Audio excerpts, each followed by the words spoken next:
ማለት የምትፈልገው ነገር ካለ አንተ በል። እዚህ ቤት ጠፍታ ነበር ጽጌና ዛሬ ስለመጣች ደስ ብሎኛል። ከረጅም ጊዜ በኋላ የመጣችው ነው። እሷ ቤቱ ወይ ናፍቃት ወይ እኔ ባልናፍቃት ያው እኔ መናፈቅ ያልቀረም ቤቴን ደግሞ እሷ መናፈቁ አልቀረም እና ስለመጣች ደስ ብሎናል። ቤት ሻይ ስላመጣሽ ደስ ብሎኛል። ያው ለጓደኛሽ ብታደይም ግን ያው ሚዛናዊ ለመሆን ትሞክራለች። ሚዛናዊ ለመሆን ትሞክራለች። ለምን ወደዚህ ጋር አትሆኝም?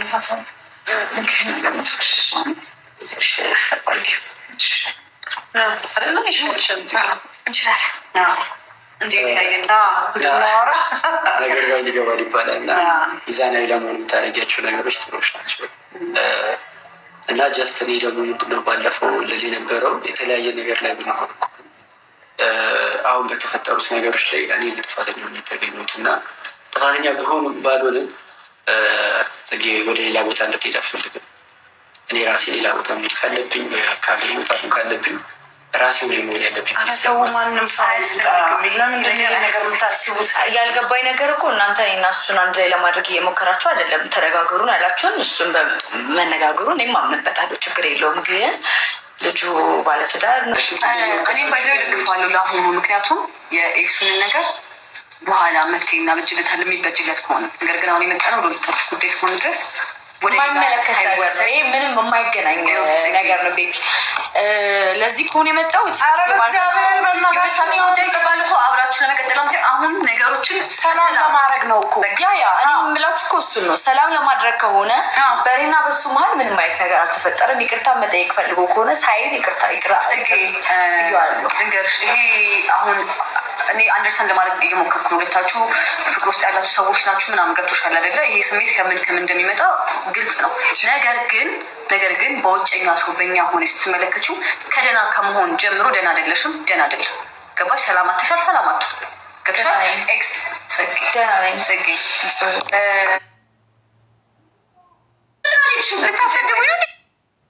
ተራችን ያወራው አሁን ለምሳሌ መሆን ያለበት አይ ነው። አንቺ ስሜታዊ ነሽ በጣም እኔ ይገባኛል። የምትወጁ ሰው ሌላ ሚስት ሌላ ልጅ ምናምን ሲባል ያማል አይደለም?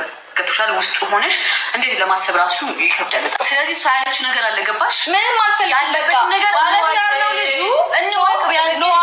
አሁን ተረጋግጠን እኔ በበኩሌ አውቄያለሁ።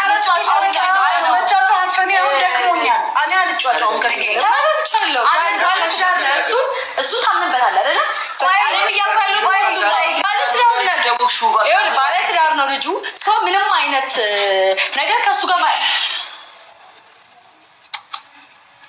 ምን እያደረግሽ ነው? አልገባኝም። እንኳን መጣሽ። እንኳን መምጣቷ ደስ ሲጀመር እድሜሽ ረጅም ነው። እየተወራ ስላንችን የመጣሽ ለምንድነው ስለ የምታወሩት? አንቺ ለምንድነው እዚህ ቤት የምትመጪው? እሱን ሜሪ ይቅርታ፣ ባለፈው ከኔና ከአንቺ ላይ የተፈጠረው ነገር አንሶ ይመጣል። ግን አሁን ላይ ማዋራት እንፈልገው እሷ ነው። አይተረጋግስ ስሜት አይደለም። ምንድን የምታዋራኝ?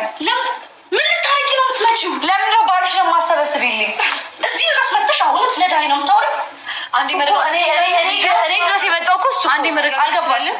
አልረጋጋም። ለምንድነው ጤነኛሽ? ግን ጽጌ ለምን አልሄድሽም? እሄዳለሁ ምናምን ለምን አልሄድሽም? ልታሰድቡኝ ነው እንዲገራሽ ነው ቤት የሆነውን ነገር አላወቅንም። ምክንያት እየፈጠርሽ ወደ ዳኒ እየመጣሽ ነው። ድንዳውኛለሽ ሰሚኛለሽ። እሺ ለምንድን ነው እዚህ ቤት የመጣሽበትን ፐርፐስ እሱን ብቻ አስረጅ። እኔ ደውዬላት ነው። ለምን እንደምትደውይላት መሄድ ነበረብሽ። ባይደውልሽ ሰላምሽን የምትፈልጊ ከሆነ መሄድ ነበረብሽ። ልታሳጅቡኝ የጠራሽ ሜሪ ልታሳጅቡኝ የጠራችሽ ሜሮን። ስሚኝ ጽጌ አላወቅንም ማለት ካላወቃችሁ ታዲያ እንዴት መጣሽ? ባለቤት እኮ ነው። ጭራሽ ላታስፈቅጂ እንደሚመጣው ዳኒ ምንድን ነው እየተፈጠረ ያለው ነገር ብለሽ አሁን የምናወራው በእናት በጣም ስርዓት እያጣች ነው። አጠቁሚብኝ ይኸውላችሁ የማይሆን ስሜት ውስጥ ነው ያለሁት። ልጅቷ እርጉዝ ነች። ምን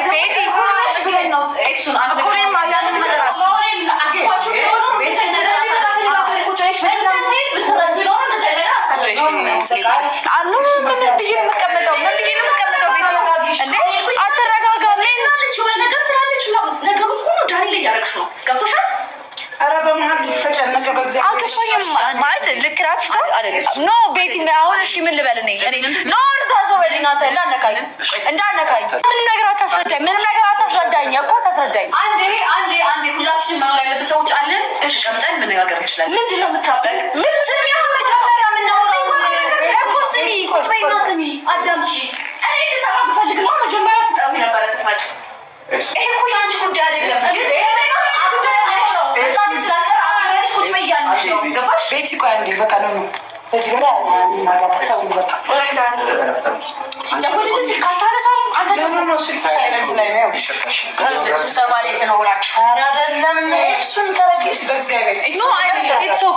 ሁሌም ቤቲ በጣም የተጫንሽኝ ነው። ልረጋጋበት ማልችል ሌላ ጉዳይ እሱን ስለምናደርገው ያለአባት እንዲያደርገው የምትፈልጊው ልጅ ዛሬ መጨረሻ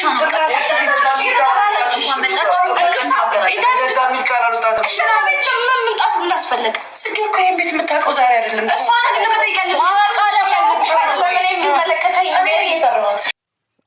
የቁም እስር ቤት ነው አባቴ ዳንሻ ቻለው። እንግዲህ ምንም ማድረግ አይቻልም።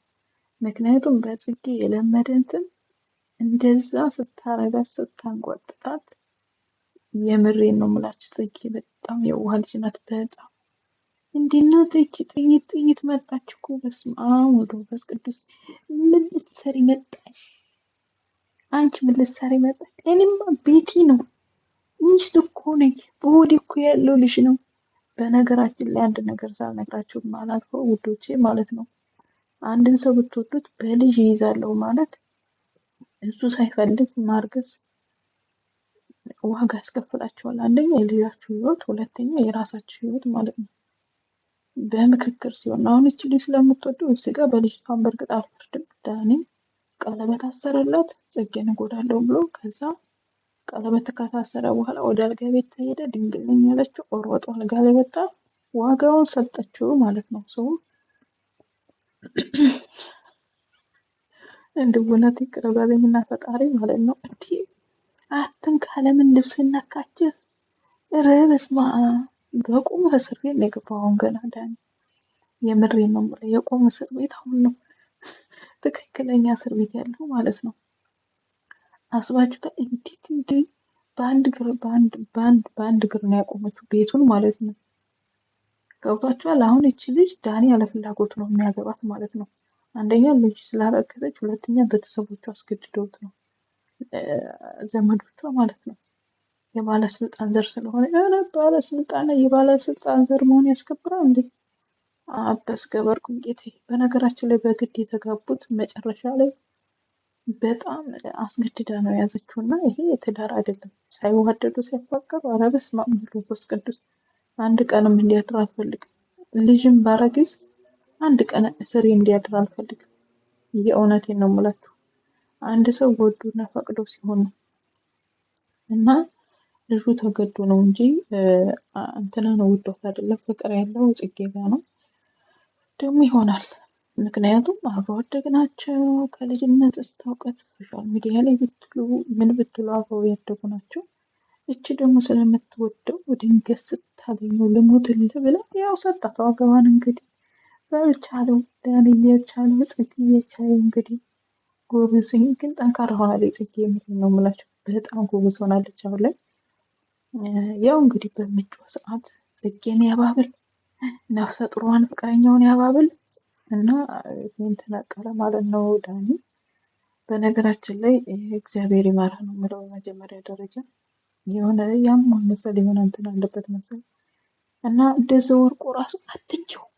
ወይኔ ፈጣሪ አምላኬ፣ እንዲዎችንማ እንደው ምንም ቢኖራት እንደው እኔ ሀገር ሆና ልጦ ነበር መጣል። መጀመሪያ ጽጌ ናት መናገር ያለባት። ደግሞ በእርግጥም የዳኒ ጥፋት ነው። እሱ ነው አምጥቶ ጽጌን እጎዳለሁ ብሎ ቀለበት አሰረላት። ቀለበት እንኳን በያስር ኖሮ ዝም ብሎ ተኝታ ብሆን ዝም ብላ ተኝታ ብሆን አላቅልሽም ሌላ ትችል ነበር። የብር ነው ብላችሁ አሁን ግን በአደባባይ ነው ቀለበት ያሰረላት። ሰው የልጅቷ ጥፋት ሳይሆን ልጅቷ ጥፋት አለባት። ለምን ሳያገባት ሽማግሌ ልኮ ሳያገባት ማን ጫለሽ አልጋ ላይ? ለነገሩ አንቺ ዳኒ ስለምታፈቅረው ዳኒን ለመያዝ ነው፣ በልጅ ለማሰር በልጁ አልበቃ ብሎሽ በዘመዶች እያስፈራራሽው ነው። ጉድ እኮ ነው። አቤት እና ውድ ቤተሰቦች ማለት ከእንደዚህ አይነት ፈጥራ ይጠብቃችሁ። እንደዚህ አይነት ትዳር ቢቀር ይሻላል። የምሬን ነው የምላችሁ። የሰው ልጅ ወዶና ፈቅዶ ሲሆን ነው። በልጅም እኔ ማሰር አልፈልግም። እኔን ሳይፈልገኝ እኔ ጋር እንዲኖር አልፈልግም። የምሬን ነው የምላችሁ። ለምን እግሩን አይበላ? 10 እግሩን ይብላ። ገና እሱ ነው እየወደኛል ብዬ በልጅ ማስረው። ለምን ይሄድ? ምን ነው አሁን እኮ እስማ